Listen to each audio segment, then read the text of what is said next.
I just realized I did miss out a page. I was a little confused. We are here in part 6, and it is we are in the tomb of SEKMET, and I stopped the first reading, and here is the second reading. This is a Joan Grant farm memory book. It plays in Egypt, and they are now looking for where the priests are. They must all be hiding in an underground room, I said to Hanuk.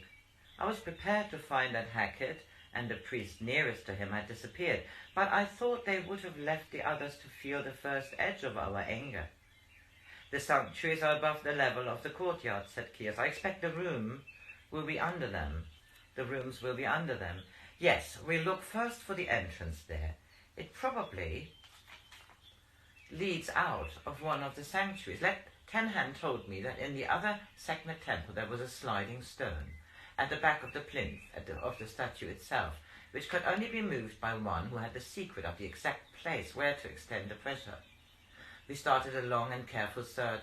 All the floors were squares of polished granite of uniform size, and though we banged each one of them with a mace to see if it gave off a hollow ring, which would betray a hidden cavity, there seemed nothing to distinguish one from another. They had been well laid. Even a thin knife blade could not be driven between the blocks, and to prise up the whole floor would have taken days. We had finished in the sanctuaries. We started on the storerooms, but we thought we went over both walls and floor several times. They yielded no result. It was Kias who noticed that the sleeping mat on the bedplace in the inner of Hackett's 2 rooms was crooked. She pulled it off and stamped on the stone. It sounded as solid as the rest of the floor, but she cried out excitedly, I believe it's under here. I think I felt the stone shift, but it was so little that I can't be sure. She pointed down. Look, where the stone joins the floor. The crack between it and the next one is no wider than the others, but it is free from dust. Something on the wall caught her attention. Look, look.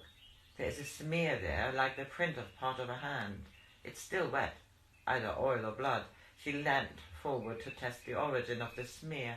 In doing so, she slipped, and the whole of her weight came on her outstretched hand. Hanuk leapt forward and pulled her back.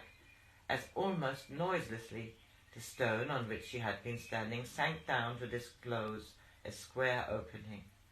That's the way they've gone, exclaimed Hanuk. Look, there are grooves which can use as steps cut in the shaft. I started forward to climb down, but Hanuk put me back. Not so fast, Raab. I've heard of these places before. They are as disagreeable to unwelcome guests as a tomb to a tomb robber. You must test every stone before you trust your weight on it. You and I will go first and keep hold of each other in case the floor gives way. I sent for 2 of the altar lamps, which gave off a steady light. Holding one of them in my right hand, I lowered myself carefully down from foothold to foothold. I noticed that the grooves had been made to take the ends of planks, which, when in place, would have made the descent quite easy. I was glad to reach the bottom of the shaft, for while climbing down, I should have been an admirable target for anyone waiting at the bottom. The shaft led to a narrow passage, too low for me to stand upright, and sloping gradually downwards. Without any warning, a stone on which I had just put my weight gave under me. Had it not been for Hanuk's grip on my arm, I should have hurled down into a vertical shaft, for the slab, which had given way, was about 8 cubits long, and had not moved until my full weight was on it. By the light of the lamp, I could see about 30 cubits below me, the glitter of water. And there would have been only water to greet you, said Hanuk. There wouldn't have been only water to greet you, said Hanuk. There are probably spikes under the surface to impale anyone who is unfortunate enough to fall in, just to make sure they have an uncomfortable death. And here I continue on the next reading. Chapter 6. Part 6. Chapter 5. Tomb of SEKMET.